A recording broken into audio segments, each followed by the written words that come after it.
don't buy this. This one is in mercury drug. Don't buy it. You know, we're having a baby! Hey everyone, I'm Steph. Welcome back to the channel. And today we're going to talk about what you can expect when you're in your first trimester of pregnancy. So right now, I'm in my 7th month of pregnancy and it's my first baby, and I realized there's so many things that I didn't know about being pregnant. That's why I'm making this vlog, so that hopefully if you're also going through your first trimester, this vlog can help you. In this vlog, we're gonna talk about how to know if you're pregnant, what to expect when you go to your OB, what are the pregnancy symptoms that you'll be likely experiencing, what are some must-knows during your first trimester, and some tips as well for the hubbies and the daddies. Before we get to it, I hope you guys can click on that like and subscribe button so you can be updated more about, well, pregnant life and also family life and whatever is going on in our lives right now. So please do hit that like and subscribe button and let's get to it. Okay, first things first, how do you know if you're pregnant? So one of the things that I would highly suggest you to do if you are planning to get pregnant is to download a period tracking app. So the one that I use is Flow. It says I'm already 172 days delayed. So with this app, you can actually track the start of your period to the end of your period, and it's very, very useful because it helps you find out if you are already delayed. In our case with Elroy, we were actually planning to have a baby, so he was the one who was more particular about tracking my period. He would even track it in his smartwatch. So the time that I was delayed, he was like, oh, you're already 1 day delayed, or you're already 2 days delayed, 3 days delayed, and he would be the one to tell me. So there were months when I was delayed for a few days, but then I would just have my period a couple of days after, and I could tell that he would be like a little disappointed. I found out that I was pregnant in January. I was already 7 days delayed at that time. I waited for 7 days before I took my first pregnancy test. I actually bought the pregnancy test a couple of days before. I bought it in secret so that Elroy wouldn't know and I would be able to surprise him. So talking about pregnancy tests, the one thing that I would not recommend for you guys is to buy this. I don't recommend this pregnancy test is because the lines are faint. It's pretty faint. So I'm gonna show you my first ever result. Ta-da! There you go. So this is my first pregnancy test result. And when I saw these two lines, I didn't know what it meant. I know that it was supposed to have 2 lines on the pregnancy kit, but because the lines are so faint, I just wasn't sure. It just didn't give me that feeling of assurance that yes, you're pregnant, or yes, there's a baby inside your belly. But for me, it was like, what does this mean? So when I saw these very faint lines and it appeared a little later too, I had to kind of Google it to understand what it means. There's also this thing called an evaporation line. For an evaporation line, it just means that it's just the urine that's drying up and it's causing a second line, and it could cause a false positive result. So that's the reason why I don't recommend this brand, because the results is not very clear. And at the time I was thinking that maybe I just didn't have enough HCG just yet in my urine levels. Maybe it was too early. Maybe it hasn't detected it correctly. I wasn't sure at all. So what I did is I just kept quiet. And thankfully, later that day, we went to the mall and I was able to buy this pregnancy test in Watson's. I would suggest this is what you guys get. If you want to find out that you're pregnant, this is very good. And let me show you guys the result. Ta-da! See? 2 very, very clear lines. And I took this the day after I took this one. So it's so clear, it's super clear. I had no doubt in my mind that, I'm pregnant! So, you know, you can celebrate with this test because it's so clear. I was thinking that maybe the day before I didn't have enough HCG yet, and then on this day I had, and I wanted to take yet another test the next day just to make super sure. And because we didn't know any better, I bought this one again. And look at the result. See, you can barely You can barely see the second line, which is why please don't buy this. This one is in mercury drug. Don't buy it. Get this one instead. The pink check from Watson's is a much better pregnancy kit. After I found out that I was pregnant with this kit, I did show this result to Elroy the very next day so that he would know that, you know, we're having a baby. So what do you guys do after you find out that you're pregnant? So the first thing that I would suggest for you guys to do is to schedule an appointment with your OB right away. Please don't wait too long. And the reason why I would say that is because your OB will be prescribing you with your prenatal vitamins. When I had my first checkup with my OB, we found out the age of my baby, the age. So I was already 5 weeks pregnant when I went to my OB, and that's also the reason why having that period tracker app is super helpful, because when your OB asks you when was your last menstrual period, then you know exactly what to tell her and she can calculate how many weeks you are along. And at the same time, I would also suggest for you guys to, you know, take more than one pregnancy test so that when you bring these to the OB, then she will just immediately tell you to get an ultrasound. For us, our OB suggested, or she asked us rather, if we would like to have an ultrasound right then and there, or if we wanted to have the ultrasound when the baby was already 6 weeks. And the reason why she asked that is because the baby's heartbeat can normally be detected during the 6th week. And she told us that if we had our ultrasound on that day when we were still 5 weeks along, then maybe what can be detected is only an embryonic sac. So she's had a lot of experiences wherein the parents would have the ultrasound a little early and they would kind of feel a little bit disappointed because all they would see is a sac and they don't hear the heartbeat just yet. For us, we decided to wait. It's just 1 week anyway, so we waited for a week and then we did have our ultrasound on the 6th week, and this is what we got. Yay! Looky, the baby is still a dot, so small. The ultrasound does calculate like how many weeks along you are, so it says here that I am already 6 weeks and 1 day during the time that we had our first ultrasound, and it's so cute to see just a little dot and that's baby.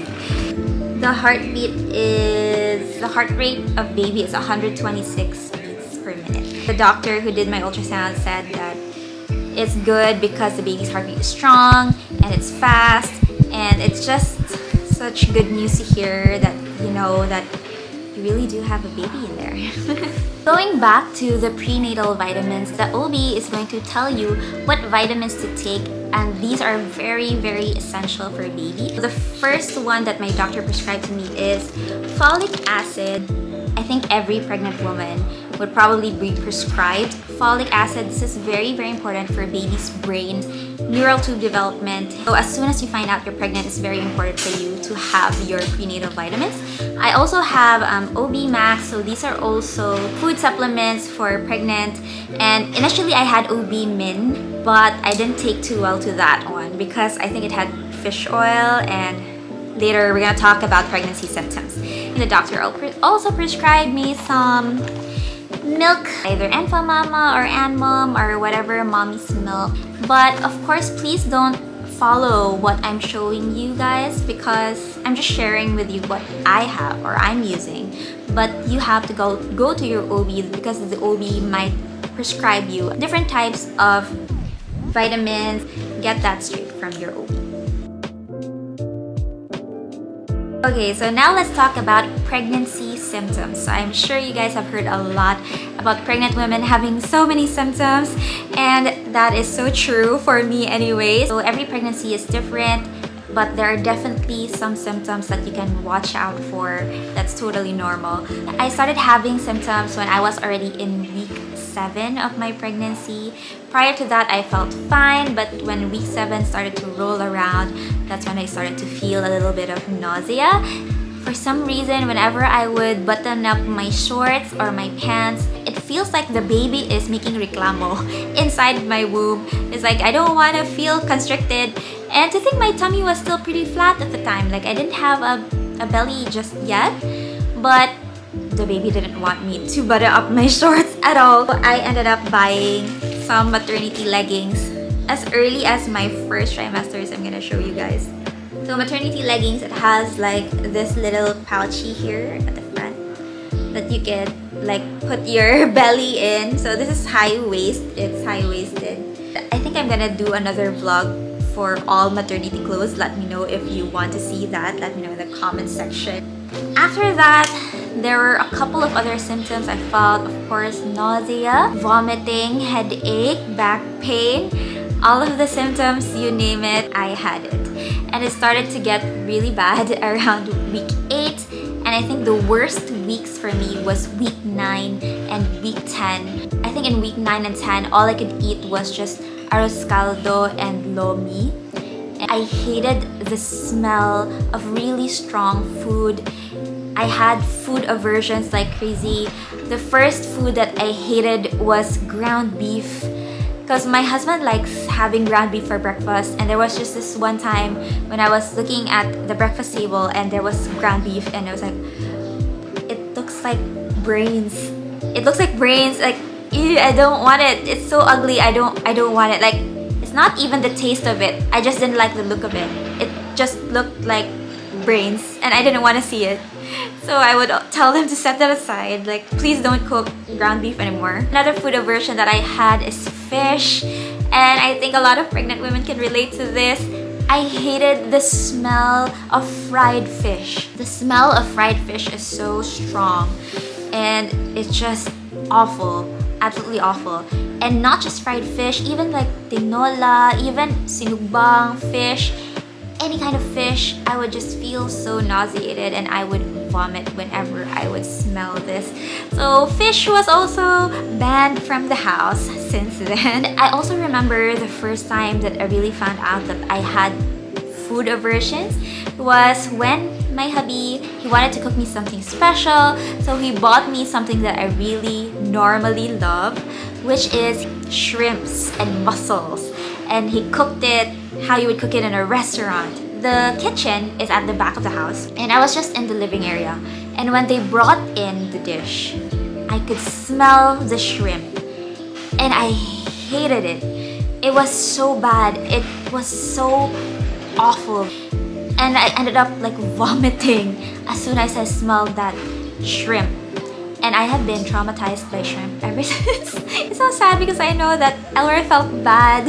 I felt bad because he prepared that for me. But at the end of the day, I couldn't eat it.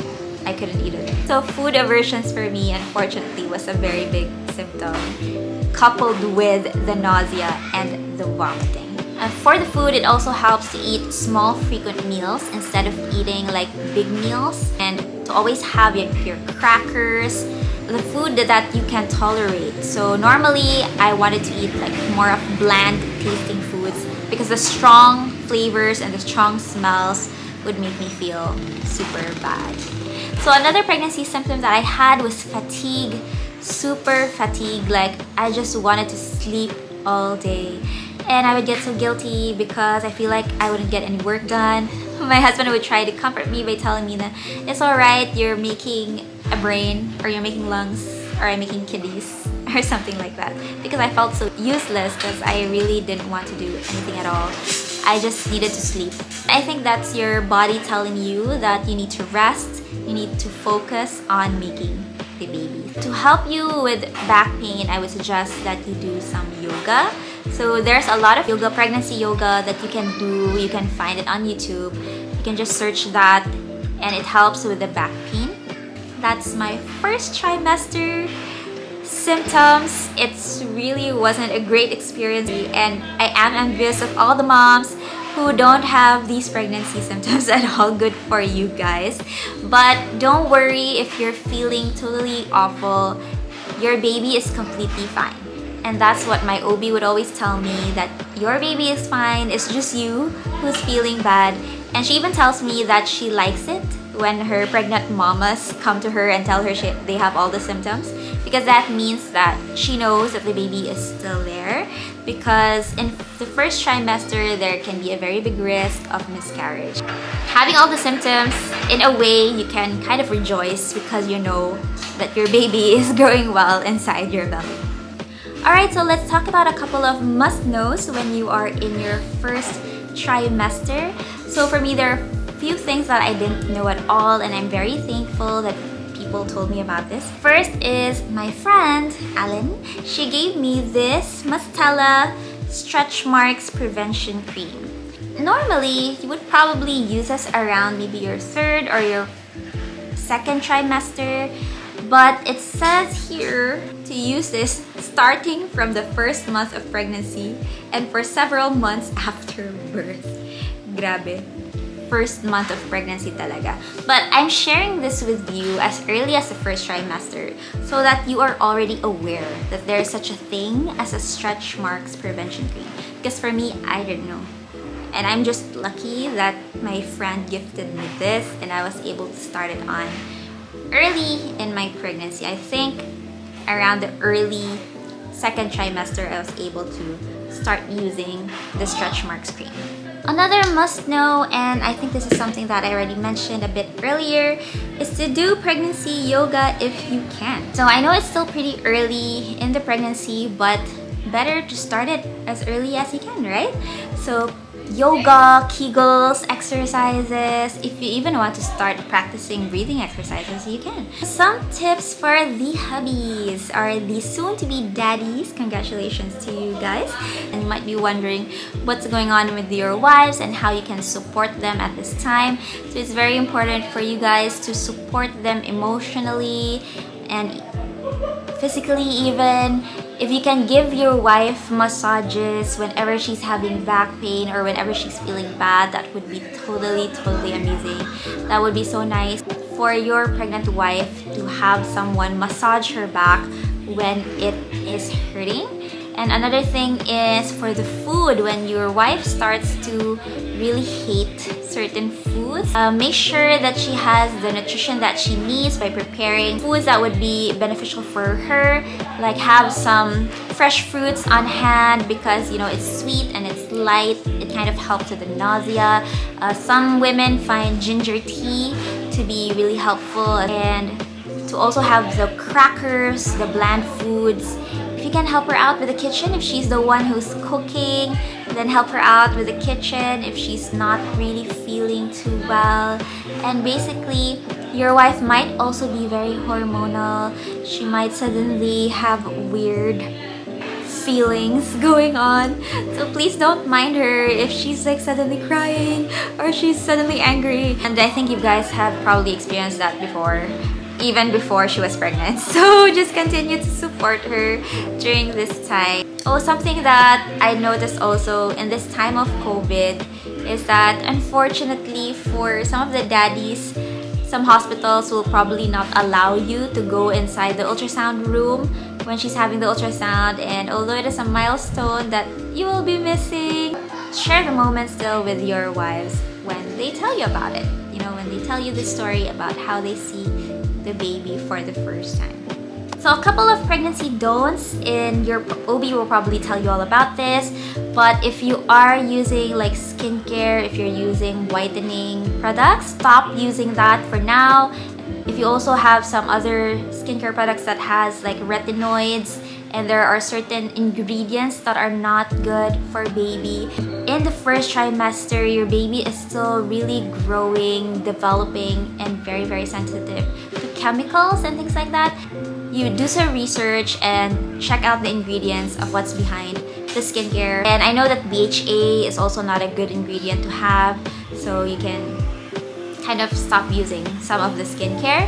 And also, it's not advised to have your hair straightened or to have like chemicals from hair treatments.